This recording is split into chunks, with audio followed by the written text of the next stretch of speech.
Today, the heart of Tuscany invites us to visit a city. Amid banners, medieval charm, and history, fellow travelers, we welcome you to Siena.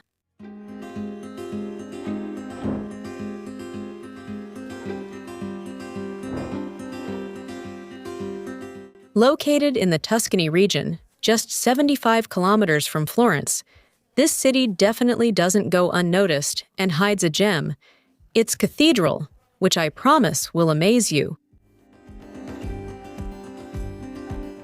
Siena is a historic city located in the Tuscany region, as we mentioned, in the center of Italy, on a hill that gives it a panoramic view of the surrounding valleys.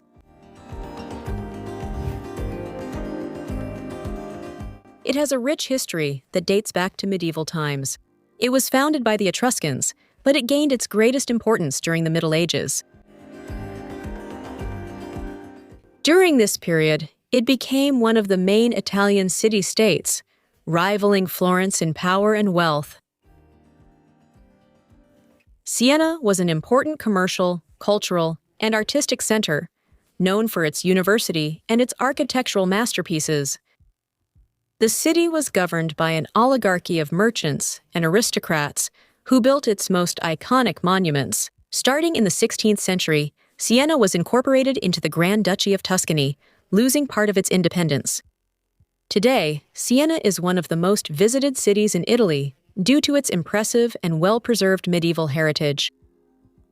Among its main tourist attractions that we will see today, the Piazza del Campo stands out, where the famous Palio di Siena is held, a horse race that takes place twice a year, and the Siena Cathedral, a masterpiece of Gothic art. These are things we will now look at in detail. The city is also famous for its cuisine and its wines, such as Chianti, which attract tourists from all over the world. Today, we will wander through the streets of Siena, an impressive destination. It's a must-see for lovers of history, art, and medieval architecture, and a symbol of Italy's rich cultural heritage.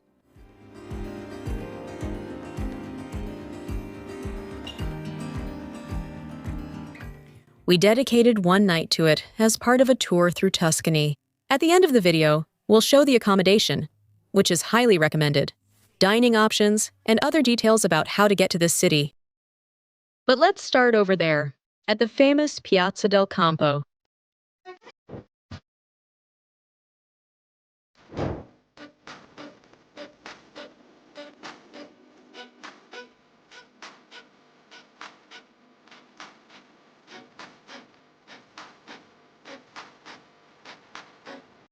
The Piazza del Campo is one of the most iconic places in Siena and a symbol of the city. This square, semicircular in shape and slightly sloped, has a surface paved with red bricks, which gives it a unique character. It is considered one of the most beautiful squares in Europe and is known for its great historical, architectural, and cultural value. Piazza del Campo is mainly famous for hosting the Palio di Siena, one of the city's most important festivals.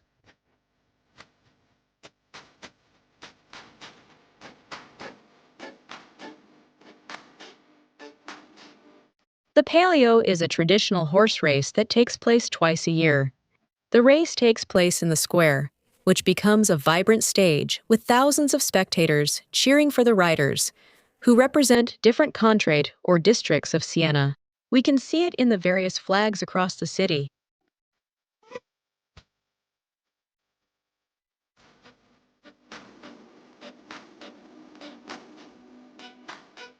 It's an event full of history, rivalries, and excitement, and it attracts tourists from all over the world. The race itself is very competitive.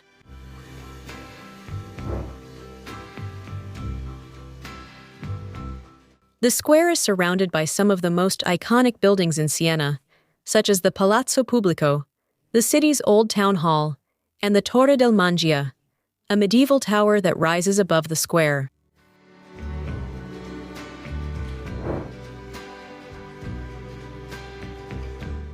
This tower, which at 102 meters tall is one of the highest points in the city, offers a spectacular view of Siena and its surroundings.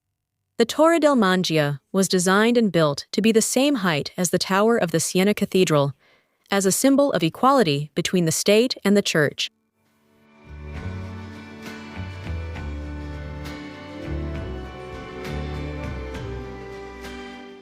Tickets can only be purchased on site.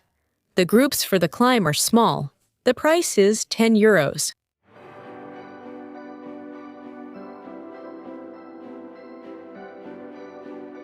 Spending a little while admiring this square is wonderful. The buildings surrounding it have elegant facades that reflect the grandeur of Siena during the Middle Ages.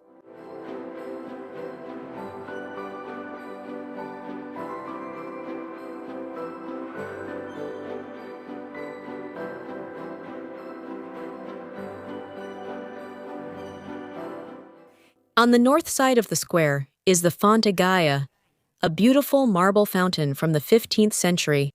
The fountain is a popular meeting point for tourists and provides a beautiful backdrop for the Piazza del Campo.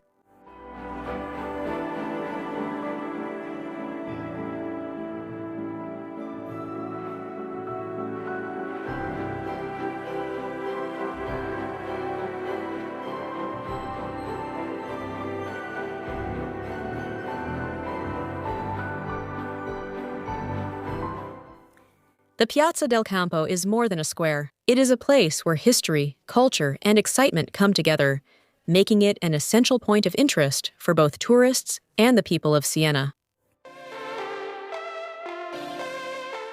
We stopped here for a little break.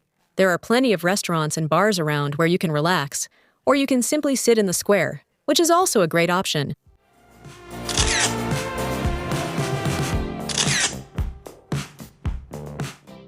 Before we head to the cathedral, which we left as our last activity, and we'll see why later, we'll take a tour of some other places in this city.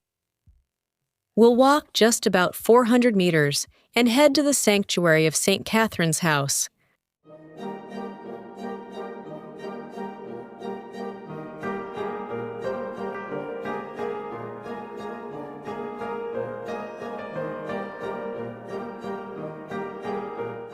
Located in the very heart of Siena, the sanctuary of St. Catherine's house is one of the most iconic places for those who want to connect with the spiritual history of Italy.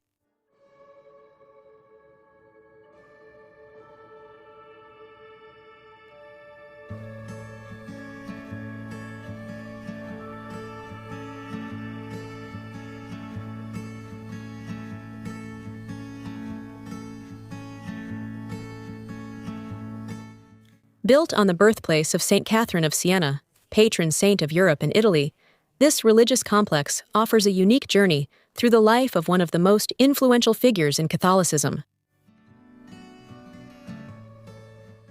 The sanctuary is located on Costa di San Antonio Street and is made up of different spaces that were added over the centuries.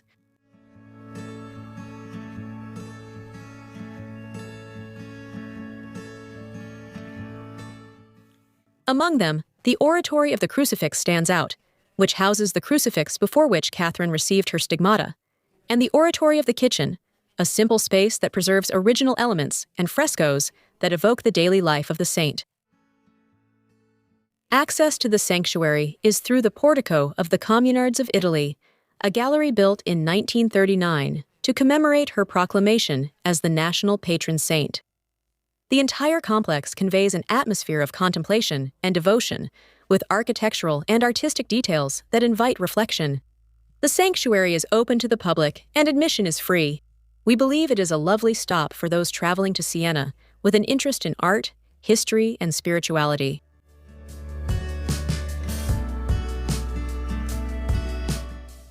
Leaving the sanctuary behind, our steps will take us to the Basilica of St. Dominic, which is also connected to St. Catherine. We have just about 250 meters ahead of us.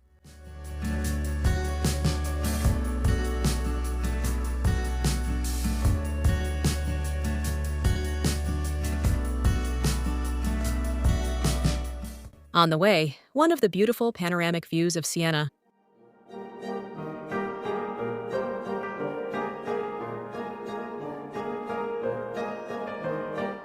At the top of a hill, The Basilica of St. Dominic dominates the skyline of Siena with its impressive Gothic architecture.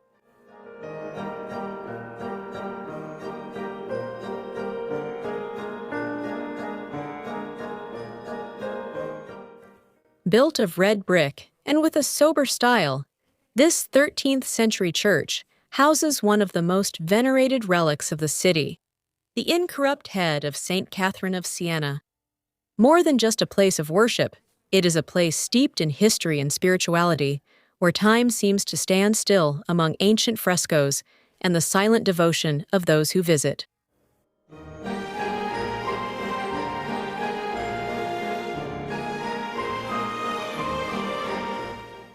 We will now continue to the Medici Fortress, one of the fortresses built by the Medici about 800 meters away.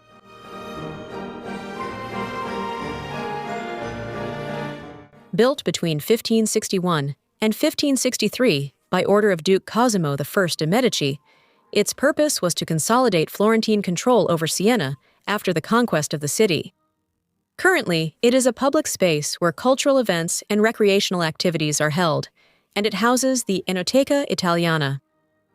The fortress is open to the public, and its grounds are freely accessible. If you were too tired to come all the way here, since, as we said, we walked 800 meters from the last point, you could already head straight back to the cathedral. The map is on the blog as always, so you can check out the points.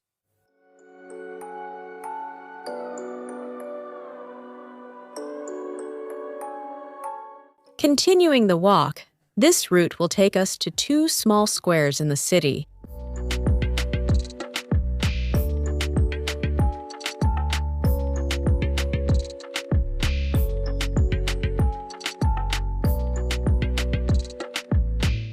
Our first stop will be at the Salimbeni Palace. Right in Piazza Salimbeni, the palace stands out as one of the most elegant buildings in Siena. Its origin dates back to the 14th century, although the current facade, in neo-Gothic style, was remodeled in the 19th century to harmonize with the medieval aesthetic of the city. This palace houses the headquarters of Monte dei Paschi di Siena, considered the oldest operating bank in the world, founded in 1472. Although it is not possible to enter the building, its impressive presence, along with the statue of Salustio Bandini in the center of the square, make it an essential place for lovers of history and architecture.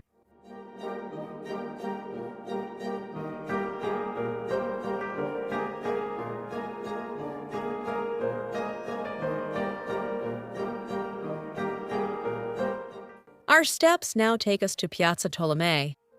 Small but full of history, Piazza Tolomei is one of those hidden corners that surprises you in the heart of Siena. Flanked by elegant medieval buildings, the Palazzo Tolomei stands out, considered one of the oldest private palaces in the city. This square, named after an influential Sienese family, preserves the serene atmosphere of a less-traveled Siena, where the past still whispers among centuries-old stones and facades that have witnessed centuries of history. But now we're going to discover this jewel of Siena. We're heading to another must-see in the city, its cathedral.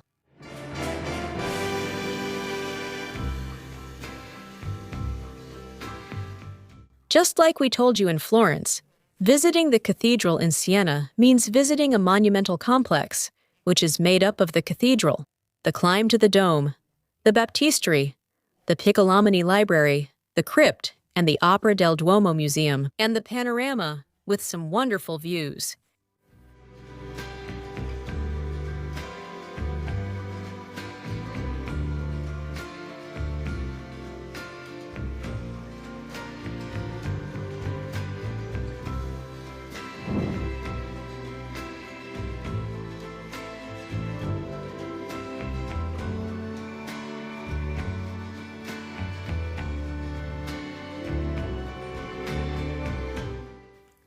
Located in the heart of Tuscany, the Siena Cathedral not only captivates with its imposing Gothic facade and its interior decorated with black and white marble, but also with the secret hidden in its floor.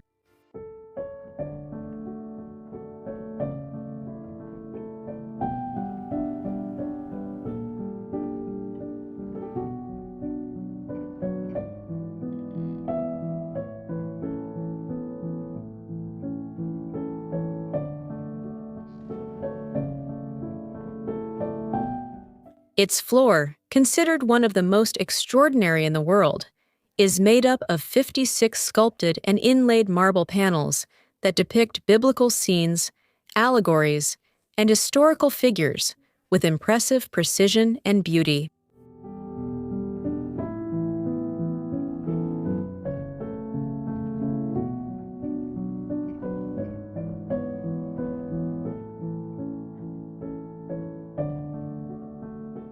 Created between the 14th and 16th centuries by local and Florentine artists, this monumental mosaic remains covered for most of the year to protect it.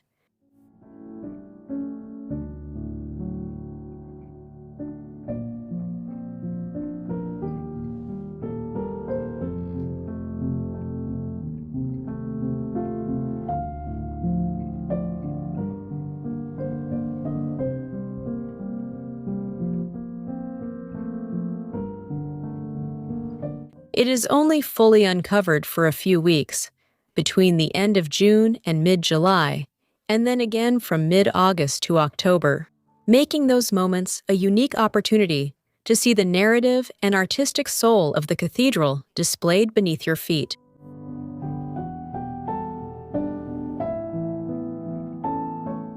We were lucky enough to visit at the end of September and see it uncovered. It is truly impressive, and there are no words to describe it. I recommend, if you visit during these dates, to go inside the cathedral, although I always recommend going in, but especially during these dates so you can see its floor.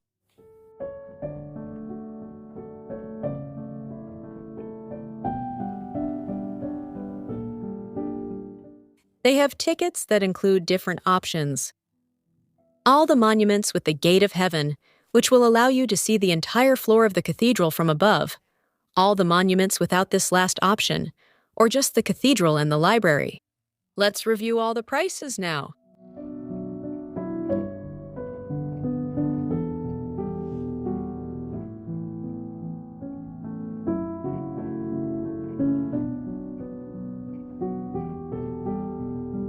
We got the pass that includes the Gate of Heaven from the official website shown below.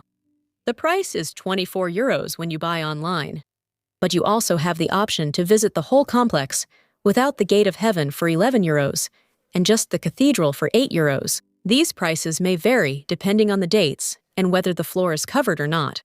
You can get these both on the official website and on ticket sales websites. I'll leave all the links on the blog so you can check them out at your leisure.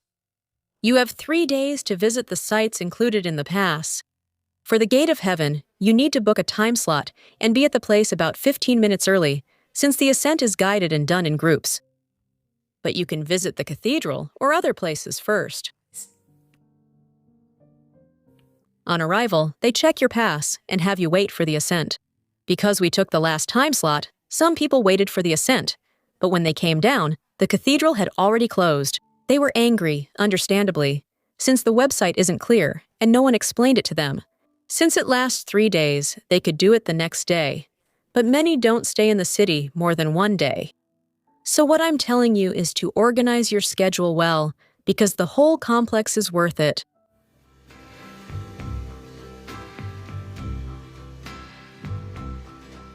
If you want to relax and also get a lot more information, you can take this tour with a guide. I'll also leave the information in the description and on our blog.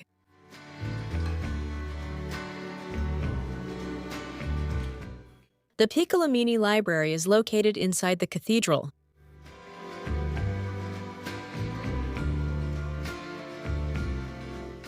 Located inside the Siena Cathedral, this Renaissance gem was commissioned in 1492 by Cardinal Francesco Piccolomini, the future Pope Pius III, in honor of his uncle, Pope Pius II. The most striking feature is the frescoes that completely cover the walls, painted by Pinturicchio and his workshop, which depict episodes from the life of Pius II. In addition to its impressive art, the library holds important manuscripts.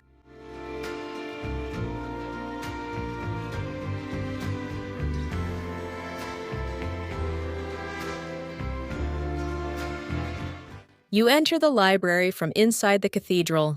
It's impressive. I don't want to be repetitive, but entering this cathedral is magnificent.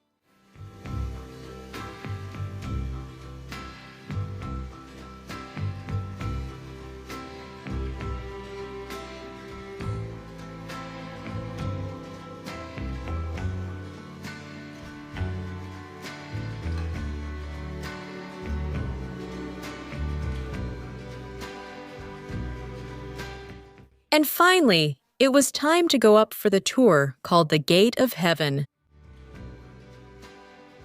It's an exclusive experience that allows you to access an elevated platform inside Siena Cathedral.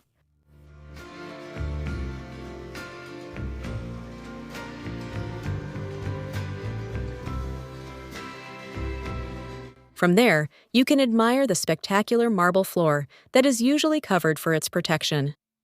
So when it's uncovered, you can take advantage of this visit.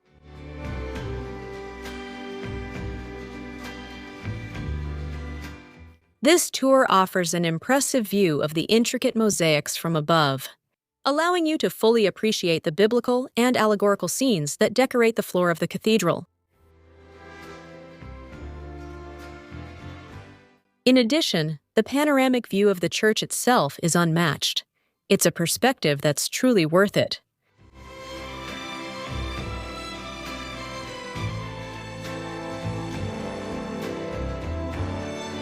And now, with these views, we want to tell you that if you haven't subscribed yet and you don't want to miss any of the Italy videos we upload to help you plan your trip, please subscribe, give us a like, and share this video with friends who you know love to create their own itineraries.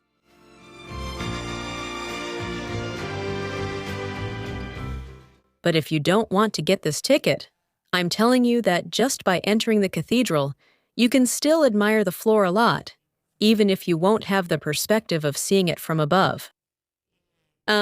Just admission to the cathedral will already allow you to immerse yourself in that beauty. Museum and Panorama.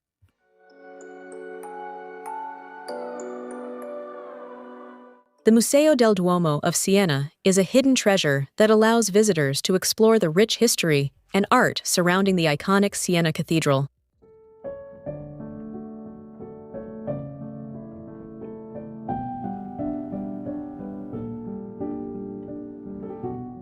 Among its exhibitions, you can admire masterpieces by artists such as Donatello or Pisano. Also, uncover the secrets and history of this monumental building.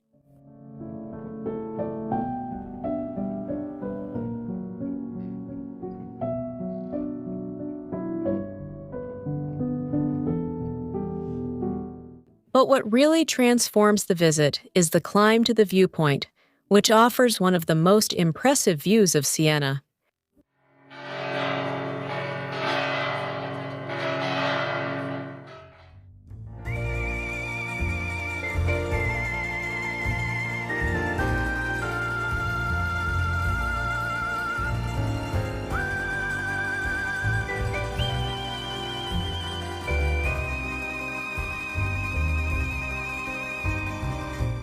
From the top, you can see the medieval city and its surrounding hills.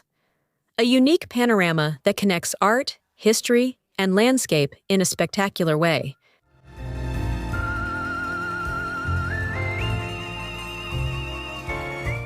It's an experience that allows you to see beyond the cathedral and immerse yourself in the living history of Siena, enjoying the city from a privileged vantage point. The truth is that we were impressed. The views are wonderful, and as we mentioned, this is included in the Cathedral Pass, along with the other monuments. I highly recommend you also go up to the viewpoint. We did it in the late afternoon, as you can see in the images, and it was wonderful.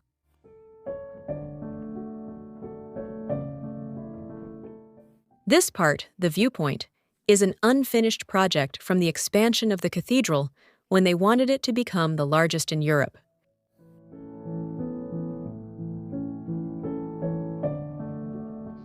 A project that began in 1339, but was halted when the Black Death arrived.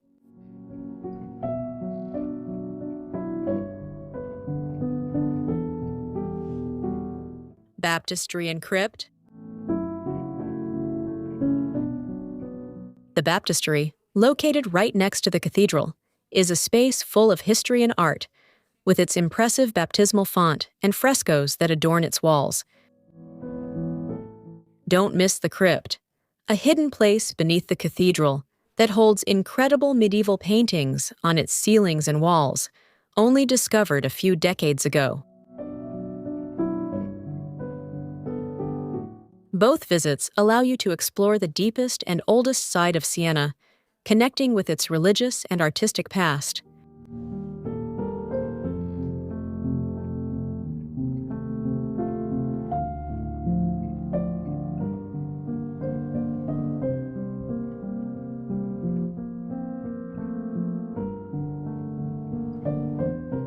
Speaking of centuries of history, we keep walking and will pass by the Loggia della Mercanzia. In the very heart of Siena, it is an elegant open gallery from the 15th century that reflects the commercial power of the medieval city.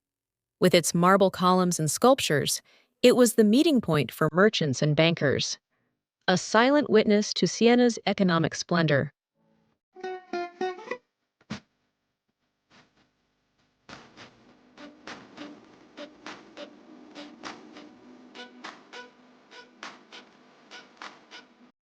On the way, we also passed by the Saraceni and Del Pape's palaces.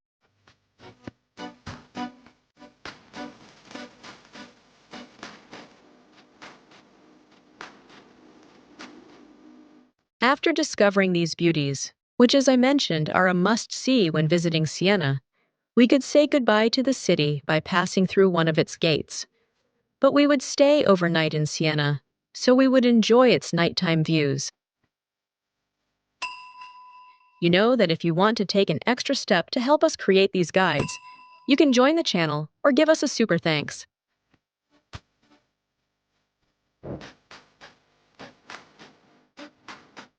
Now, let's cover practical details for planning your visit. We always travel with travel insurance because it's essential in case anything unexpected comes up. I'm leaving 2 options so you can compare which one suits your needs best, and I'm also including discounts. As always, everything is also on the blog, and many of the things are in the description as well.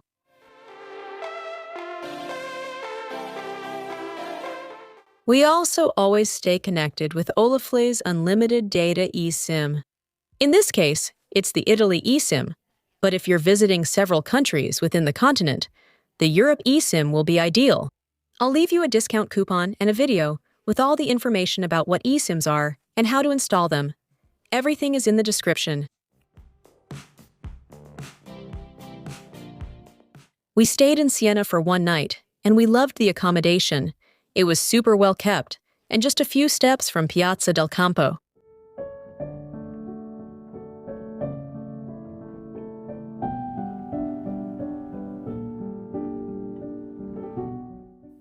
Breakfast at a nearby cafe. All the details were very well taken care of. The room wasn't very big, but for one night with small suitcases, it was perfect. We paid €110 per night for the double room at the end of September.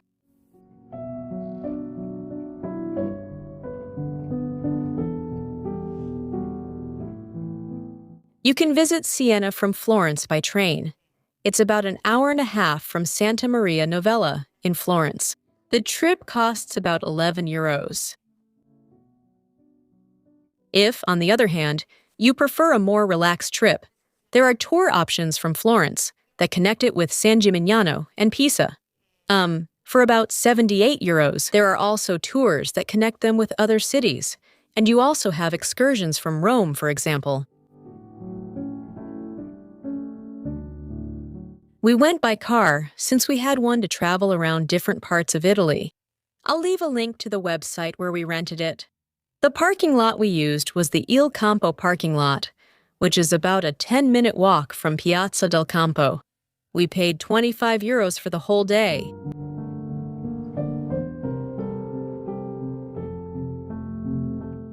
We had dinner at Piazza del Campo. Nothing special to mention. The food wasn't bad, but the atmosphere was too noisy for those moments when you just want to relax.